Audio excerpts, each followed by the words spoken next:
Hi, I'm Melissa Ray of Thrive Beauty Services.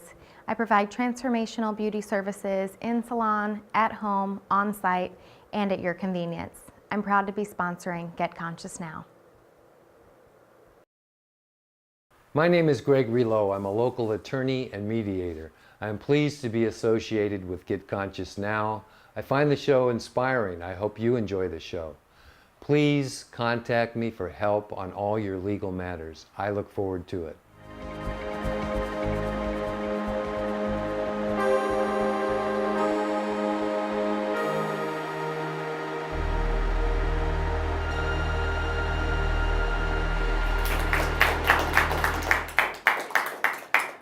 Hello, I'm Patricia DiOrio, and this is Get Conscious Now. Thanks a lot for tuning in today. Today's show is about incarceration and how consciousness is being brilliantly seeded in the California penal institutions with a program that is life-changing for the inmates. Our guest today is the founder of this program, and you're going to be very moved by his work. But before you meet him, I want to welcome my co-host, Stu Zimmerman, to welcome you with his words of wisdom. Hello, Stu, Patricia. good to see you. Good to see you too. Welcome everybody. Welcome to Get Conscious Now. And we're really talking about something that there's really nothing outside of us to get, and we're glad you're here. If you've missed any of our programs in the past, you really want to come to our YouTube channel or to our Facebook page at Get Conscious Now, because we've hosted Deepak Chopra here, Michael Beckwith, Paul Selig, and countless other luminaries who bring their wisdom, practical wisdom, in how we can become more conscious and live a life that is so open-hearted and so delicious. And isn't that ultimately what we're all here for? And so with that, Patricia, why don't you take it away and introduce our guest? Great. So, our guest today is Dr. Bidhan Chandra Roy. He is a tenured English professor at Calstate, Los Angeles, and he is the founder of an amazing program called Uncaged. For the past 4 years, he's been going into California State Prison at Lancaster and teaching creative writing to the inmates there. Cal State Lancaster is a maximum security prison, and the men there all have life sentences with no hope of parole. However, through this amazing program, the men involved have blossomed, and in the telling of their stories, hearts are healed, souls are ignited, and hope is restored. So we're really delighted to have Dr. Bid with us here today to share about his innovative approach to rehabilitation and the reinventing of the prison system in our country. Bid, thank you for being here today. Welcome. Thank you. You're welcome, Bid. Thank you. So you're probably wondering why I called him Bid. Well, I think I would be remiss not to say that I've known this fellow for the past 22 years, and he's a very dear friend of my son's and kind of like my second son in a way. So please forgive me if I just call you Bid. Is that okay? Of course. Okay, great. So I guess I'd like to hear your story. How did you get involved in this program? What was it that inspired you? What led you up to it? I've always wanted to work in the prison system, and the hardest thing is access to the prison. Obviously, with a maximum security prison, it's like the whole idea of it is to make things not happen. So anything that goes in that's new is difficult to create. So we started by establishing a dog program in the prison, and dogs that were going to be killed in the shelters, we took in and they were trained by the inmates, and then so that program was called Pause for Life, and from there it just expanded. There was a need for so much programming in there that we started writing around the experiences with the dogs and the healing that happened around that, and then from there we started doing more English classes and literature classes, and this year we established the only BA program, a Calstate degree in California in a prison, as well as the Uncaged program. Wow. So once I got in there, it just took off from there. And the dogs were specifically pit bulls, right? There are a lot of pit bulls, yes. lot of pit We bulls. focus on bully breeds and dogs that were going to be killed and had a hard time to get a home, and the training really made them very adoptable. So the men in there do an amazing job with training the dogs. So the men didn't have any connection with animals prior to that, right? No, and it was really touching to see a lot of the guys in there. I can remember one guy had been incarcerated for over 30 years, maybe 35 years, and he hadn't touched an animal since he was a kid. So touching the dog in an environment like the prison was just overwhelming for him. I So can't he started imagine. crying. Yeah, you know, you think of these guys as kind of tough guys, maximum security prison, but a lot of them cry around the dogs, and it just kind of opens up a whole side of their humanity that you have to keep dormant to survive a lot of the time in prison. And how do they give the dogs up after 12 weeks? That must be really tough. It was tough, and we kind of had designed the program in such a way that not one person is with one dog the whole time, so that they kind of get used to passing the dog on. And for a lot of them, the joy of it comes from knowing the dog is going to go out into the world and have a home. So for them, it's almost like living vicariously and giving back in a way that they don't often have the opportunity to in prison. I think it's one of those things that I don't ordinarily think about in terms of somebody going to prison, the things they don't have. I mean, it's one thing not to have their basic freedoms that we get to enjoy by not being in prison, but it's another thing not to have some of these simple things in life, like touch and care for an animal, where, you know, it's, let alone care for another human being, that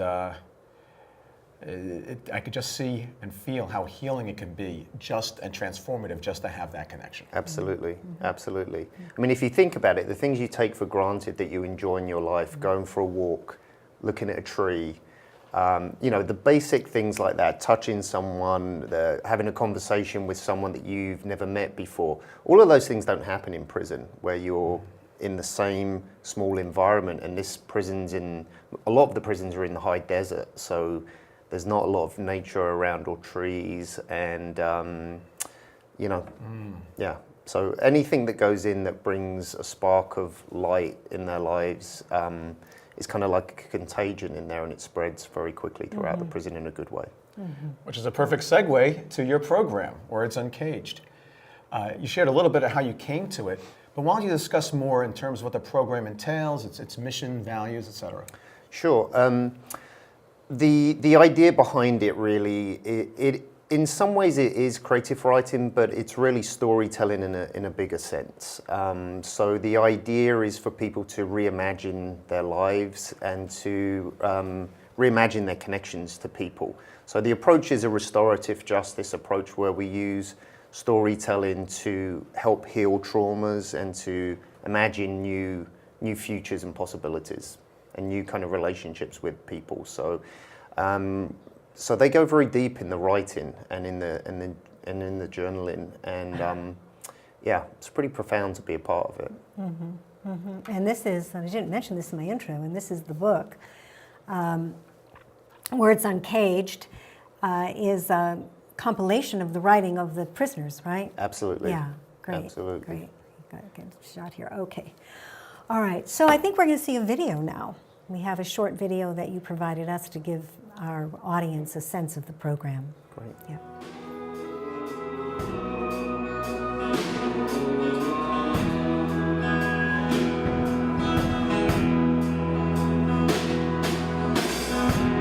Found a way to stage my escape through the path written word. Come more, the title given me to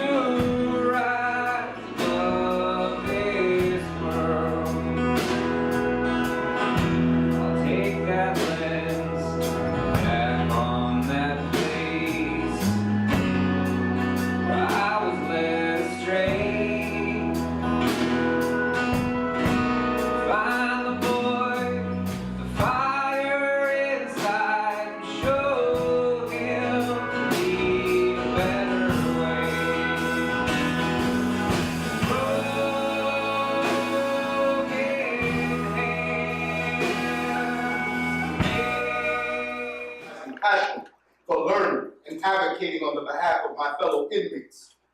This was before there were chronos to be had, recognition to be sought, and a governor's board to recognize my path of rehabilitation. Prior to my incarceration, my life reflected that of a productive, law-abiding citizen. I was not gang affiliated, nor did I have a criminal record. I wore many hats. I was a youth mentor working with the police basketball league, a co-business owner with my father, electrical construction, a coach, a social activist, a junior mentor at my church, high school graduate, a loved son, big brother, stepdad, and pillar of my community. Hidden amongst those admirable qualities was a young man that exercised inexplicably poor judgment. Misguided trust put me on the path of destruction. Father, forgive me, for I knew not what to do. Daughter, please forgive me, for I long to be there with you. Father, forgive me, for I knew not what to do.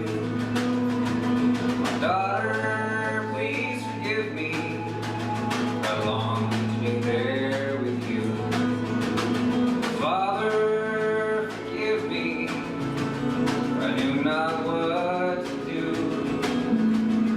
Daughter, please forgive me, for I long to be there with you. Father, forgive me, for I knew not what to do. My daughter, please forgive me, for I long to be there with you.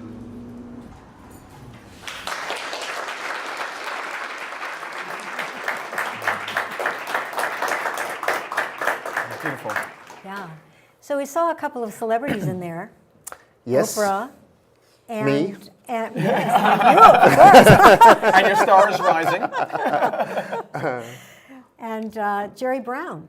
Yeah. So share a little bit about how they got involved. We were fortunate enough to get a copy of the book to I know Oprah's probably more famous, but Jerry Brown actually was the important one because one of the outcomes that's happened from that is some of the men in the book have had their sentences commuted from life without parole. So we already have one guy that got out who's in the book from 38 years of incarceration. And it's not the only reason, but it was the final kind of straw really that that helped the governor make the decision to commute his sentence. So so that was really a powerful thing. And we have two more guys coming out as well after 28 and 25 years from that same process. Just amazing Yeah. that 28 years, 38 years in prison. He had to be Yeah. a young man when he went in. 19. Yeah. We're talking about violent crimes that they committed. Yes, yes. So, you know, and that's been one of the things that's been, for me, just, it forces you to question a lot of things about everything, really. When you meet someone that has done something that I'm not going to defend any of their crimes, but they are not that person, and we are all capable of doing incredibly good things and incredibly bad things, and a lot of it depends on the circumstance of you know, where you grew up and those kind of things, and traumas that you've had, and these kind of things. But yeah, but all of the guys that are getting out have committed violent crimes in the past, and you know, they're not that person anymore. Let's talk about restorative justice. Tell us exactly what you mean by restorative justice. So, You know, and how it. Sure. Yeah, what a part of your program that encompasses that. well, you know, I think the easiest way to explain it is by comparing it to our present system of justice. So, you know, currently we have the idea, you hear the term debt to society, and the idea that you've done something wrong and therefore you pay it back. And in America, it's doing that through punishment. That's the kind of idea of justice we have. And the restorative justice says, rather than just see it in terms of paying a debt or being punished, to repair the harm that you've caused in some way. Because prison and crime isn't just the two people that are involved, the victim and the perpetrator. It's the families, it's the community, it's all kinds of people involved.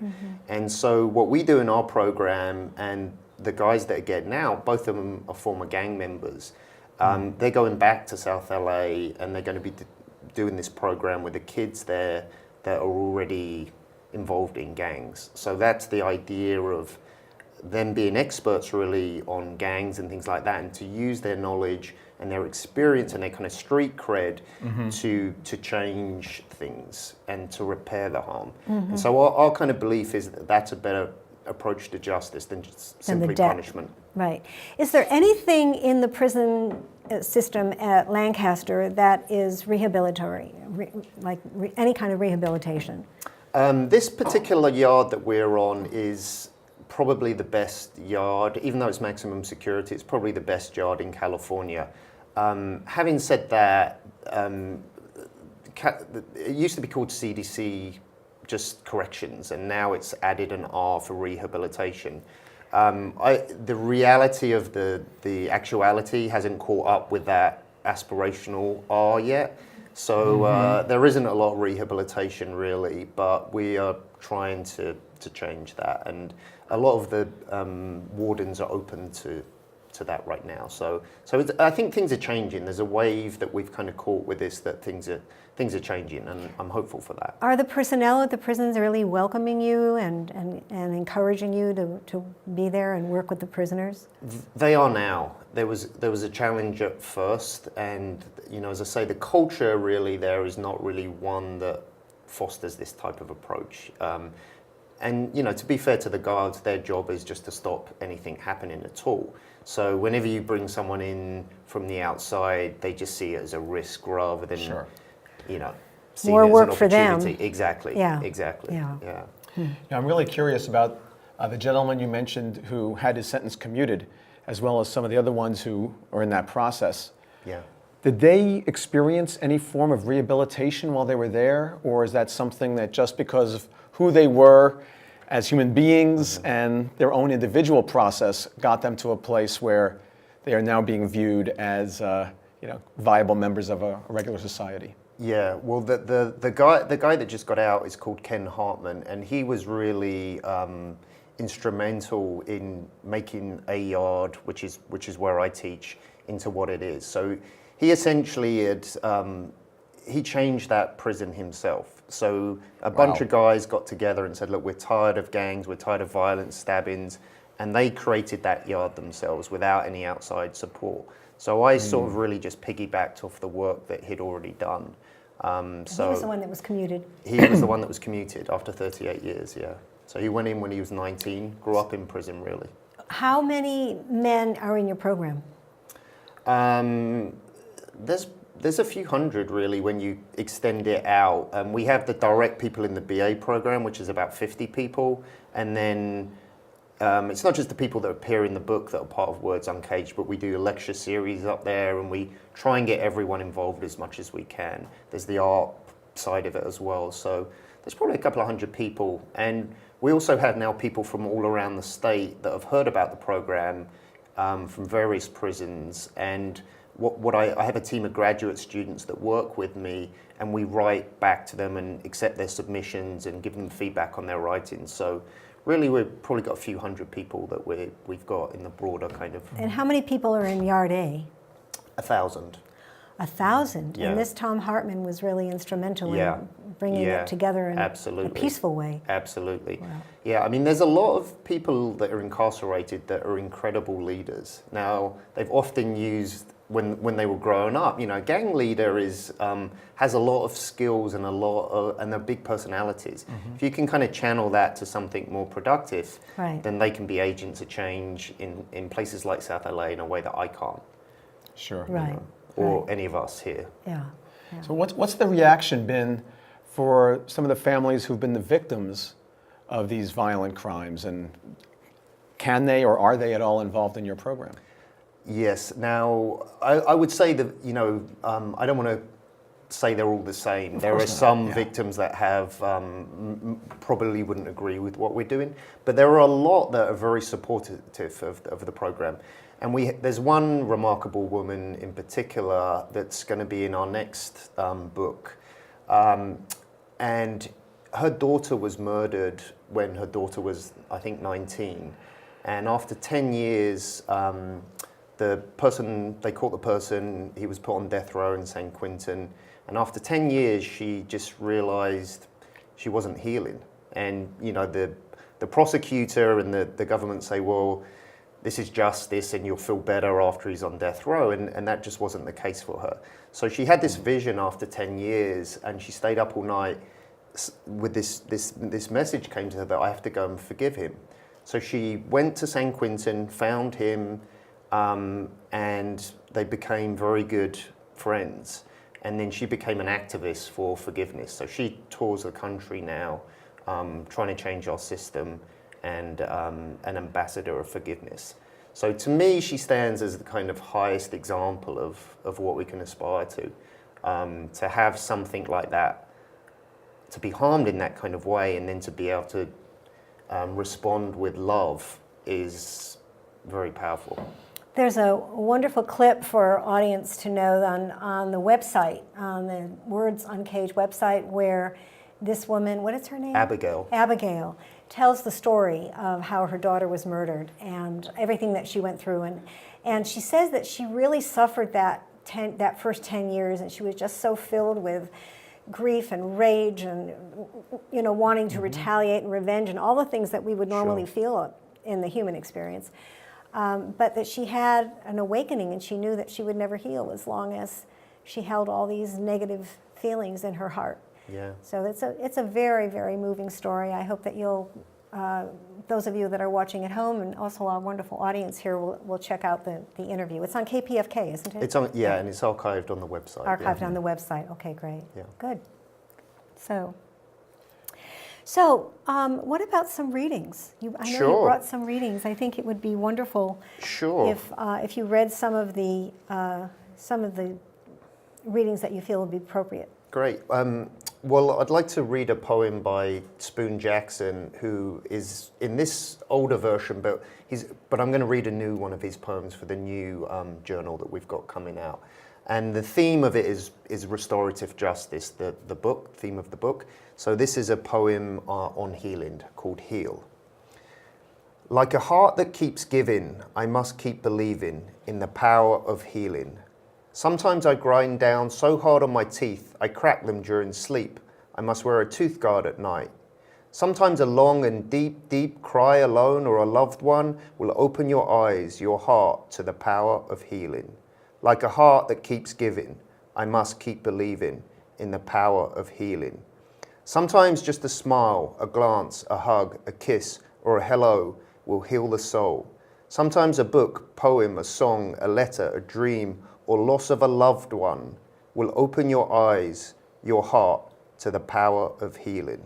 Sometimes long silence, a stream, solitude, a tree, a meadow, or long howl, or a swallow's song will open your heart to the power of healing. I don't know what or who not forgiven, and I know there's something that needs healing. Like a heart that keeps giving, I must keep believing. I must keep believing in the power of healing. Wow. And Spoon is serving life without parole. He's been incarcerated 37, 38 years, and we're hoping he might be another one that gets his sentence How old is he? commuted. He's around 60. Wow. So, Wow. yeah. Imagine. Oh, that's very moving. Thank you. Very moving. Do you want to read something else? Sure. Yeah. I'll read to kind of give you a sense of what it means to someone that's incarcerated to have their work published. I'm going to read a response, a letter after one of our Native American students in the program, Andrew Kickenhorse. Is that the one that did that? Yeah. Yeah, he did this, I don't know if you can see this, medicine pouch he made for me, which is all hand beaded. Yeah, it's gorgeous. It's Yeah. beautiful. And this is what he wrote about the kind of response to being published. It's hard to decide where to begin with the emotions that I'm experiencing with the Uncaged program here at LAC. I do know that the experience for me personally is a bit overwhelming in a good way. Simply put, I love what this program has birthed here, not only within our community, but the ripple effect of engulfing society as a whole. I am not just a number, but a much more. My heart beats on with all that is good within, imakukash, the goodness of my heart. So how can one possibly say thank you for all this goodness? I do believe by being of service, always paying it forward, being grateful for people like Dr. Roy and Calstate LA for believing in us so-called lost souls. This is our responsibility to pass on what we've been given. To do anything less would be a disservice to those who allowed our voice to reach out to the world, a dishonor to those who believed in us, and maybe even worse, a disgrace to ourselves for lack of growth, compassion, and understanding that we are human with the capacity to love and make a difference in many lives. We just needed this chance for the world to let us be uncaged. All my relations, Andrew Kicking Horse. Wow. It's beautiful. Hold Yeah. up the piece he made for you. So in the camera 3 is over there. Yeah. Okay. You can take a look at that. It's beautiful. Yeah. Have you worn it? You know, I don't wear it that much. It's hanging up at home. It's hard to accessorize, right? It is hard to accessorize, yeah. That's great. Oh, good. But yeah, it's a prized possession. It's but beautiful. yeah. It's beautiful. Yeah, It's the yeah. meaning behind it. And it is beautiful. Yeah. So, you know, given that these fellows have life imprisonment, I mean, there's until they die, you know, it's like, what does it matter that you're doing this? That's kind of a rhetorical question in a way, but I want you to speak to that. That's been a kind of question that a lot of people have, asked. yeah. And, you know, when we were trying to get funding for the degree program, the kind of discourse out there right now is recidivism. So you educate prisoners so that when they get out, it's cheaper than them reoffending to have them have a career and that Always kind the of bottom thing. line is money. You know, which is, I understand, and that's important, but if you see education as developing your consciousness, developing your spirit, developing your being, and if you see it from the point of view that all lives are important, and you get less kind of pragmatic about it and see it in a different kind of way, then the education of those that have no other hope becomes, to me, the most important thing. Mm-hmm. And, you know, when you think about it, I'm sure you've had people on your show talk about things like non-attachment and these kind of concepts. There is no better example of that than people in prison that have changed their lives and are doing these things with no hope of getting out of prison. I know, that's just I mean, so if you talk about moving. being in the process for that's a completely, I think we all aspire to that, but if you were given that, you know, decision yourself, it's very hard to achieve. It's very hard to kind of make that decision to do all this effort without any hope of tangible kind of the rewards that we're used to in life. Mm-hmm. We are enriching their lives, though, so much with the program, And they're enriching, you know, mine right. as well. Right. So, but so Tom Hartman his sentence is commuted, and there were Hartman, Ken yeah. Hartman and Tom Hartman is a video. Yeah, exactly. Sorry, Tom. Sorry, Tom. So are there others as well that are have their in sentence line commuted? for Yes. I was just in the prison on Thursday, and we got the news that 2 of our guys were just found suitable for parole. So they'll be released in a couple of months. Oh my. They both had life without parole. Traviel is the last person in prison from the LA riots. He was involved he was 17, 18. He was involved in the riots. And so he was the last person to be released from the LA riots. So he's coming out, and we've got great plans for him doing community work in South LA and gang intervention work and that kind of stuff. And this is paid work for them. Well, it's sort of paid. We're applying for grants, and we kind of are cobbling together some money, but we're sort of starting a new grassroots program that has been created by all these guys in prison. They know how to address the problems in South LA. So we already have a couple of guys working there that got out. And we've developed a whole kind of restorative justice program created in prison by life without parole prisoners for the community. Yeah, So that says a lot right there. Yeah. You know, it gives a meaning to their lives. yeah, absolutely, Yeah. absolutely, Yeah. yeah. Wow. And it does sound like that education is an aspect of rehabilitation. Yeah. So why don't we take a step back for a moment and take a look at the justice or perhaps injustice system of how the jails operate, the prisons operate, and the unfairness of the profiling of the people who go in, as well as how they are treated when they're in there. And I just want to kind of get your thoughts because you've been having a bird's eye view. Well, the first thing I'll say is, I'm a professor at Calstate, LA, and the percentage of African American males going to college is tiny. Is tiny. We have a large ethnic minority population of students, but a tiny amount of African American males. You go into the prison and that's flipped. And you're like, here's where all the 18 and 19-year-old African American males are. So there's a structural racism that prison is built on. That's the first thing I would say. And there's books like The New Jim Crow that become New York Times bestsellers that talk about this and give you the historical perspective on it.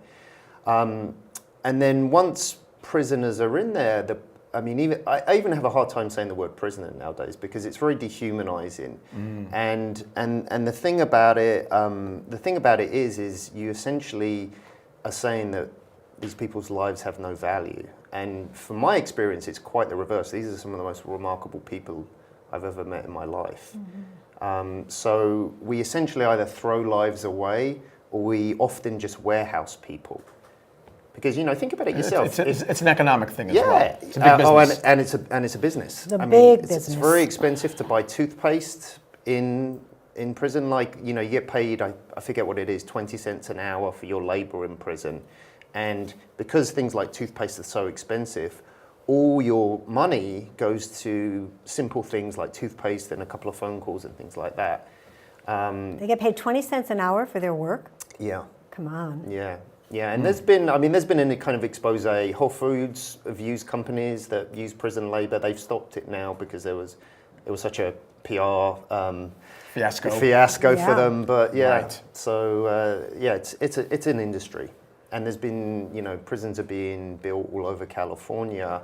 They're often done in out of sight places, so people in Santa Barbara, Los Angeles, San Francisco aren't aware of this. But if you go out into the high desert, there's huge prisons, and the privatization of prisons has really ramped up under Trump.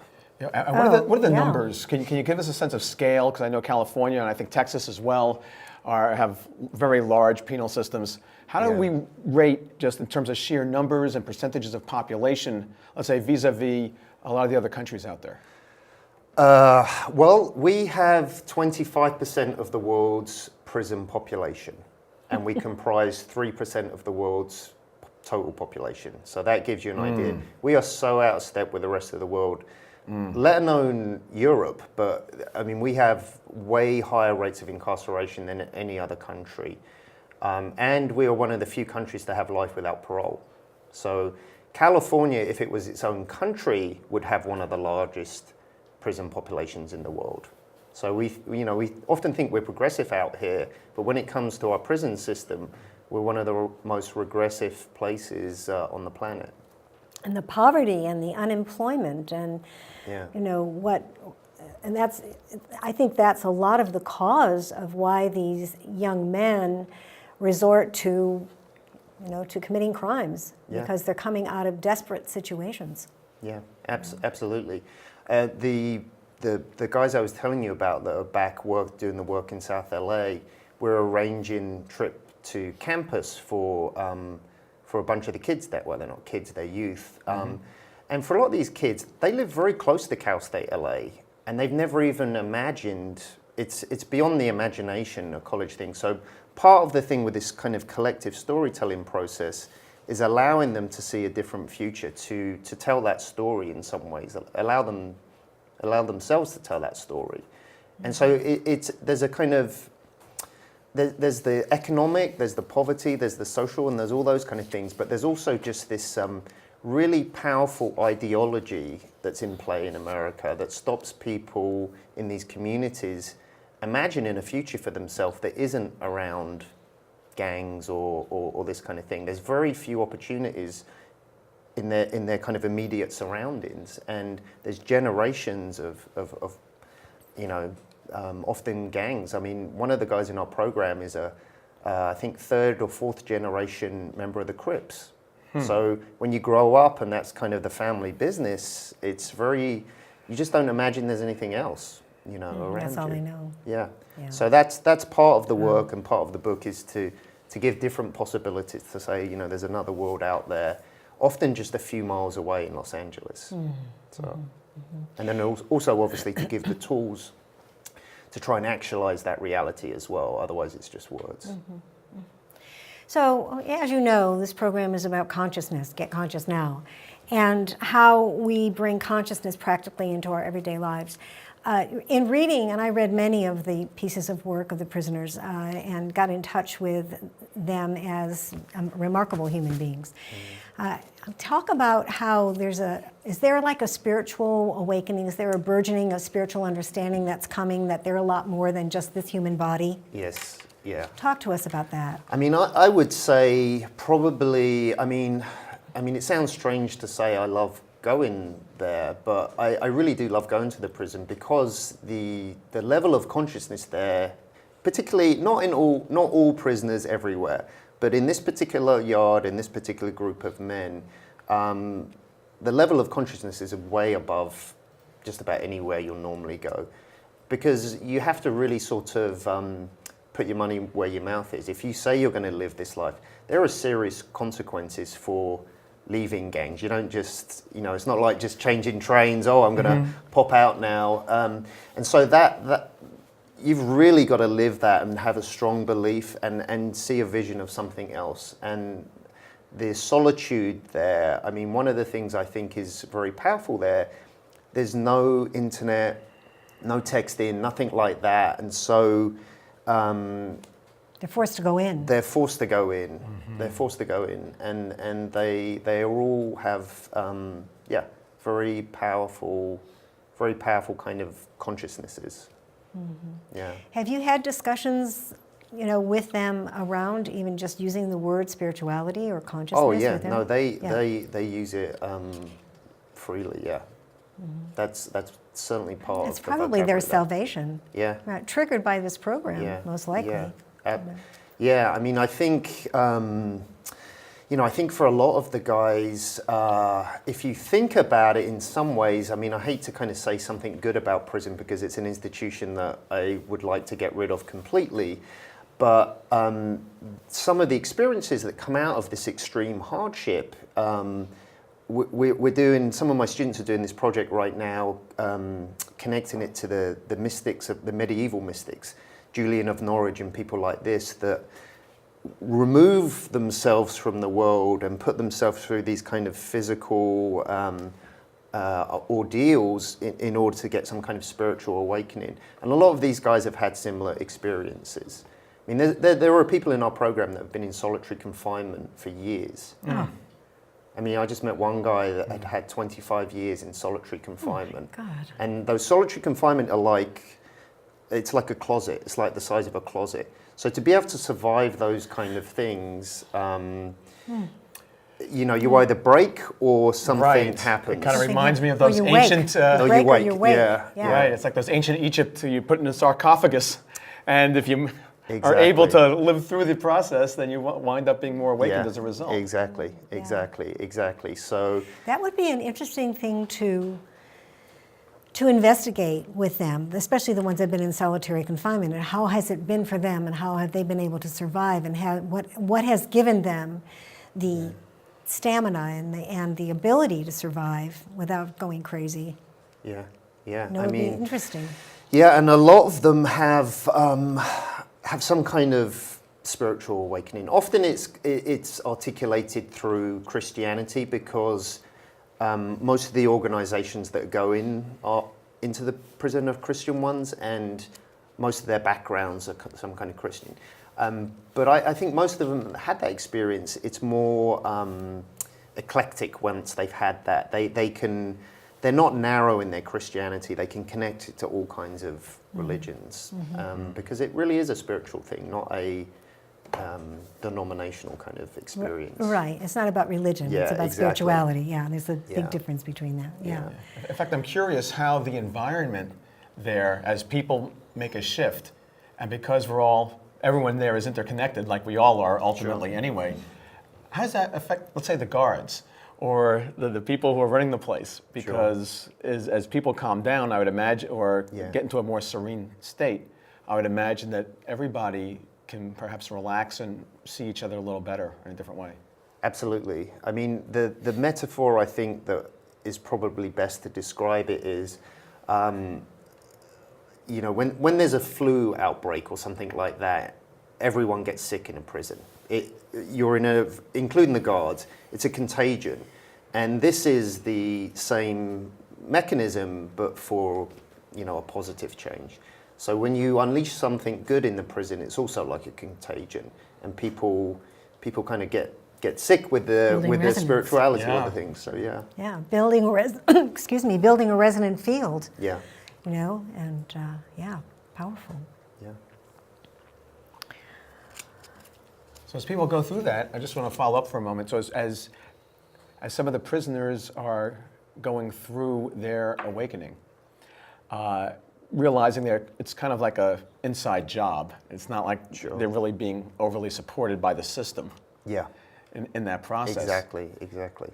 I would imagine that others around, you know, kind of want what they're on, right? I mean, it takes a lot of energy to hold on to anger, to hold on to those feelings of violence and everything. Yeah. I would imagine that, as you mentioned, that does spread. And do people there get the sense then that the rehabilitation, so to speak, is on them? It's up to them to rehabilitate themselves and each other?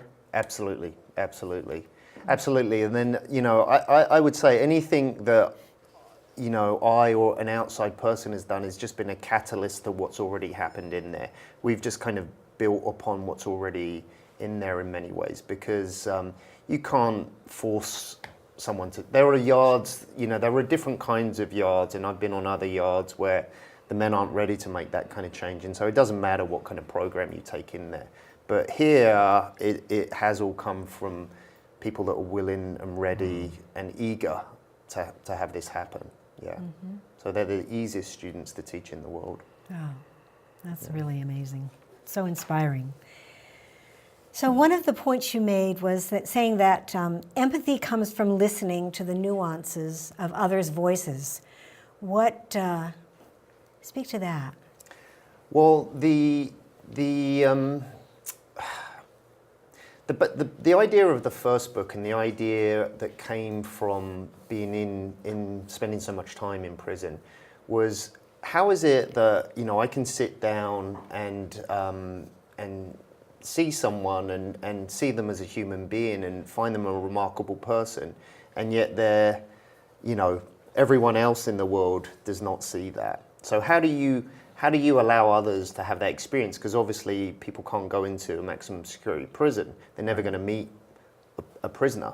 How do they have that same experience of who this person is as a human being?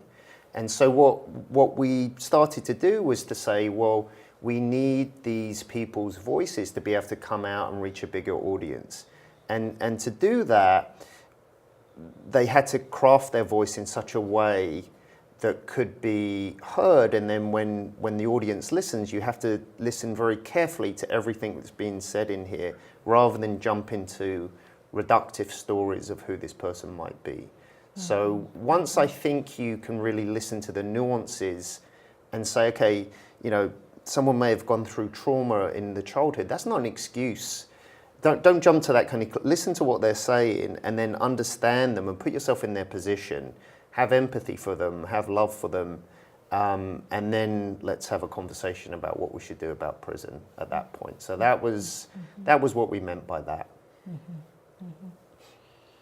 And what are their relationships with each other like? The ones that I mean, have they deepened relationships and friendships with each other as a result of this program? I would think Oh, that it yeah. would be very catalytic. So Traviel and D'Angelo are the two guys I mentioned that are going to be getting out that just found suitable for parole. So they grew up very close to each other in South LA. They could see each other's houses from their front porches. Both of them ended up in the same prison for 25, 28 years respectively. And they both, they shared a cell in the prison. Really? They're close, and they were just telling me, you know, on Thursday was pretty incredible because they both got the news that they were going to get out in a couple of months. And they both went into the interview at the same time. One was waiting while the other one was in. And they were, you know, I've never seen people so happy, as you might imagine. And, you know, they were telling me, you know, D'Angelo was saying, you know, when I was in there, the one thing I kept thinking about was, I hope Traviel, what's going to happen if Traviel didn't get out? Because he didn't want to leave him. Right. And he's like, if he doesn't get out, I'm going to make sure I do everything to get him out. And they told me this story. They said, you know, when we shared a cell together, we would fall asleep. We'd stay up to 3 or 4 in the morning, imagining this moment and talking about how we're going to make it happen. They had life without parole at this time. There was no hope of this happening. And it was incredible to be there when it happened. So these are two guys with life without parole sentences. You know, they're big guys. They look like the stereotype of what a prisoner might look like for most people. And they, you know, telling me this story, they'd fall asleep on each other on their bunks in their cells, imagining this, and then they'd wake up like that. So the connection that they have with each other is, you know, I don't think we can imagine it in the outside world.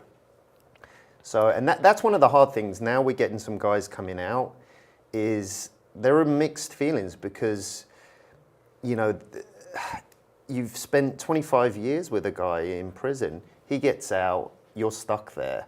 And so sometimes there's a kind of guilt from the person that's getting out. Sure. It's like a survivor guilt. Survivor guilt. Yeah. Yeah. And they miss each other, you know? Yeah. Well, it's amazing that the authorities really kind of kept them together in a way. I mean, they must have been aware of their friendship and yeah, a lot of the guys that, you know, stay on the same yard for quite a while now, they're starting to get moved around a bit, but they don't really like to move. No, I wouldn't think so. They get very attached. Because they develop their community. Yeah. Well, it's interesting that you should say that they would stay up talking and imagining that moment because, you know, we're creators of our reality with our thinking. Yeah. And when we get out of our limited thinking, oh my God, I'm stuck here forever, and even if it's just imagining it, not just, I think Einstein says imagination is greater than knowledge. Yeah. Right? So when we can imagine something, we're actually seeding the field for that actually to happen. That's how we manifest, through our thoughts. So they created it for themselves. Oh, exactly. Yeah.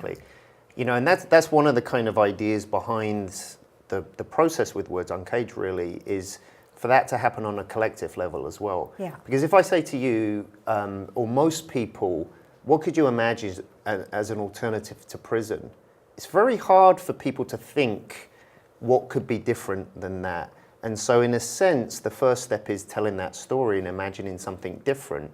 And that should be a participation from everyone. You have to kind of allow yourself. It's not just someone has a vision and tells everyone else it should be this way. Everyone has to participate. In their own vision and what that might look like. But you know, it would be an interesting experiment to get a group of men together, you know, the ones that are really committed to the program, and just have them start brainstorming what it would be like when they get out of prison. What would they do? Where would they go? Where would they live? How would they give back to this program in their own community by participating in programs like this with gang members and encouraging them to move out of it? I mean, there's so much that could be done in the way of rehabilitation before someone is in prison. Sure. Yeah.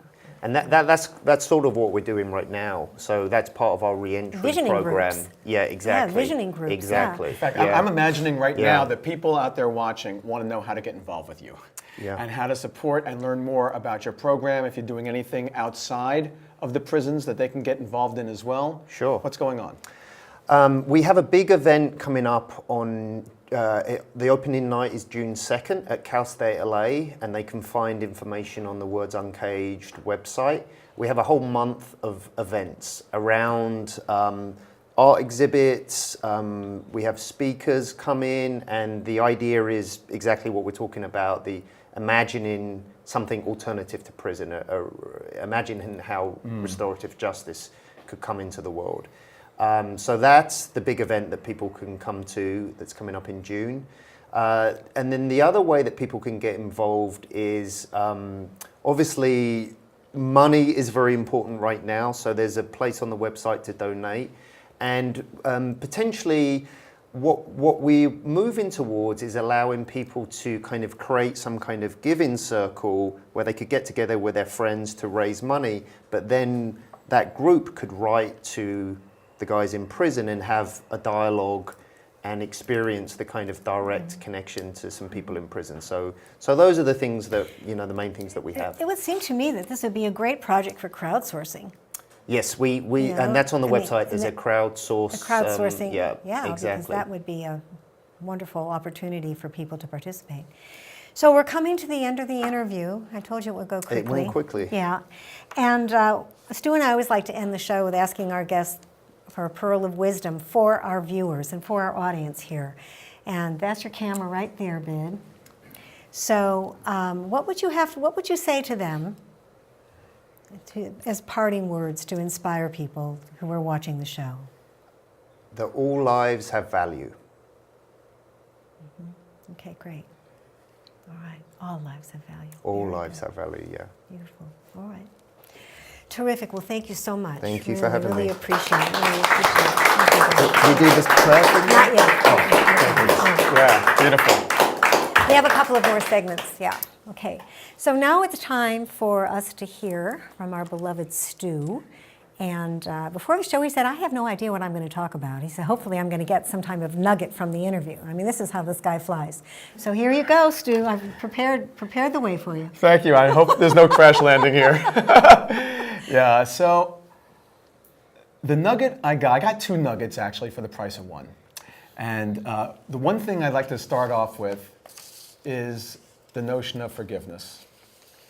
And my relationship with forgiveness, and maybe it's yours as well, frequently, is that it's, oh, I forgive you, you're sorry, okay, it's a little sappy, it's, and then the person doing the forgiving may be on a little higher of a pedestal, for someone who's the supplicant asking for forgiveness.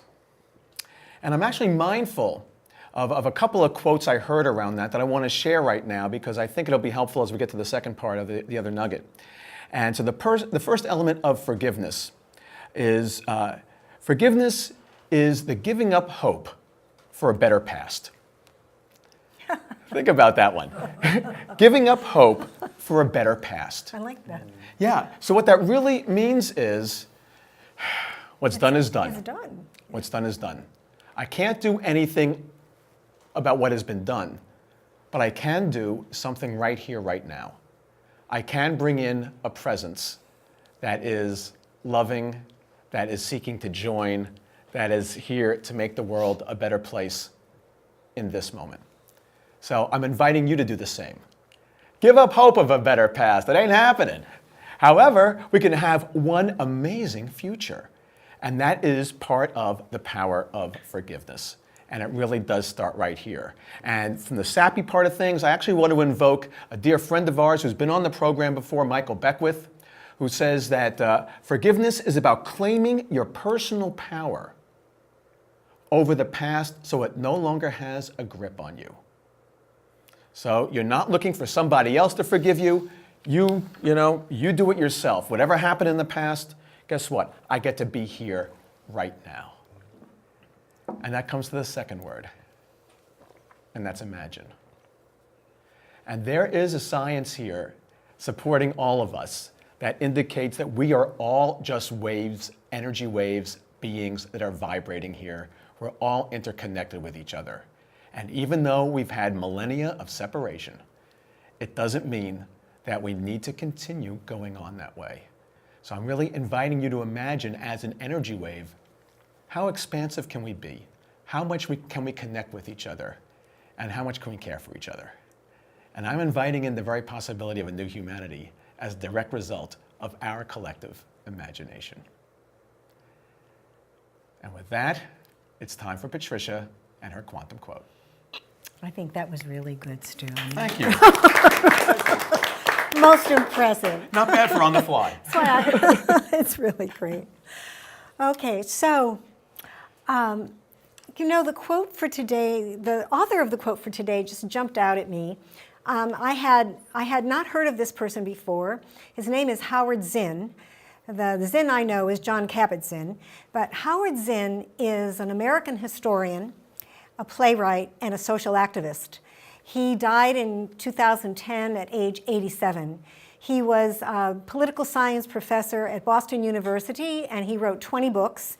And the book that he's best known for is The History of the American People. And he did, before he died, he did one for young people with his messages. He was quite a radical. In fact, he described himself as an anarchist and forgive me here, and a socialist, and calling himself a democratic socialist. And his quotes were just remarkable, and I highly encourage you to go check him out online. He has his fingers on the pulse of what's going on today in our world and our country, especially politically. So here's the quote. "It must surely be a tribute to the resilience of the human spirit that even a small number of those men and women in the hell of the prison system survive it and hold on to their humanity." I'll read it again. "It must surely be a tribute to the resilience of the human spirit that even a small number of those men and women in the hell of our prison system to survive it and hold on to their humanity." So to me, this is a confirmation that no matter how desperate the situation, no matter how heinous the crime, that the spark of our spiritual nature, the spark of our divinity, can never be quelled, can never be squelched, ever, ever. And because we are all inextricably connected in the web of life, there is no separation. We're inextricably connected in the web of life. The pain and the suffering of all people, you know, prisoners and all people everywhere in the world, is really our pain. We feel their pain. Have you ever wondered, or you ever been surprised at feeling sad, anxious, and depressed for apparently no reason? Have things ever been going pretty well in your life and you wake up one morning with this overwhelming feeling of sadness? Well, the reason for that is that we are all connected energetically. We are all connected energetically. We're all feeling the pain everywhere. So what do we do about this? What can we possibly do about this? Well, social activism is a critical part of the process. It's a critical part of the solution. But even more important to me is spiritual activism. And what does this mean? Spiritual activism means that we see everybody as one. We see everybody on the planet as divine, just like we all are. And there is no exception to that, no matter who they are or what they've done. So thank you very much, and that brings us to the close of Quantum Quantum. Beautiful. Thank you. All right, so the close of our show is here. Thank you so much, Bid, for being with us today. My really pleasure. appreciate it. It was really an honor to have you, and I'm very proud of all the work that you're doing. Thank you. Really, very proud of you. So, Yeah, with that, I guess it's time for us to do our sign-off. do our sign-off. Okay, we have a Okay. special sign-off that we do. Look this All way. right, there's our camera. Okay, so until next time, everyone, remember, get conscious now.